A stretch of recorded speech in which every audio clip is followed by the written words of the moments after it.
சில ஆர்டிஸ்ட் நடிக்கிறாங்கன்னா அது நடிப்பு மாதிரியே இருக்காது, உண்மையில ஒரு கேரக்டர். அது கூட மூவி ஃபுல்லா டிராவல் பண்ற மாதிரியான ஒரு ஃபீல் கிடைக்கும். அப்படிப்பட்ட ஒரு நடிகை தான் ஸ்ரீவித்யா.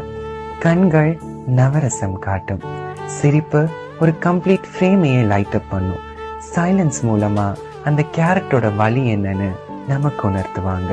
இப்படி ஸ்ரீவித்யா பத்தி சொல்லிக்கிட்டே போகலாம். அவங்களுக்கு கிடைச்ச ரோல்ஸ் எல்லாமே என்னவோ அவங்களுக்கே எழுதப்பட்ட மாதிரி இருக்கும்.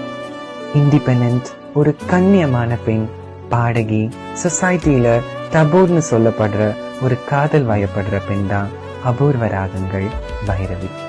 பல பெயினை சுமந்து உண்மையான அன்புக்கு ஏங்குற பெண், உணர்ச்சிகள் மரகதம், கில்ட் அண்ட் லாங்கிங்கோட இருக்கிற ஒரு தாய் தான் தளபதி கல்யாணி. இப்படி தமிழ் சினிமா மறக்க முடியாத பல கதாபாத்திரங்களை தந்திருக்காங்க. மலையாள சினிமால அவங்க இர்ரீப்ளேசபிள்னு சொல்லலாம். அவங்க ஸ்கிரீன்ல ஒரு தாயாவோ தங்கையாவோ இல்ல ஒரு சகோதரியாவோ தோன்றினா நம்ம லைஃப்ல இப்படி ஒரு பர்சன் இருந்தா நல்லா இருக்குமேனு தோணும். தமிழ் சினிமாவை விட மலையாள சினிமால அவங்க செலிப்ரேட் பண்ணப்பட்டாங்கன்னு சொன்னா அது மிக இல்லை, உண்மை. ஸ்ரீவித்யா நடிக்க மட்டும் இல்ல, தான் ஏற்று நடிக்கிற பெண் கதாபாத்திரங்களை புரிஞ்சு நடிச்சிருக்காங்க. ரொம்ப அழகான ஒரு குரல் வளம் இருக்கிறவங்க சில பாடல்களையும் பாடியிருக்காங்க.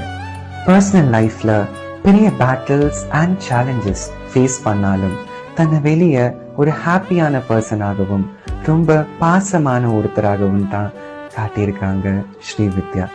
ஒருவேளை இந்த குரூவலான உலகத்திற்கு அவங்க ஒரு இன்னசென்டான பர்சனா இருந்திருக்கலாம், இல்லைன்னா இந்த உலகம் அவங்களுக்கு ஒருபோதும் தகுதியற்றதா இருந்திருக்கலாம்.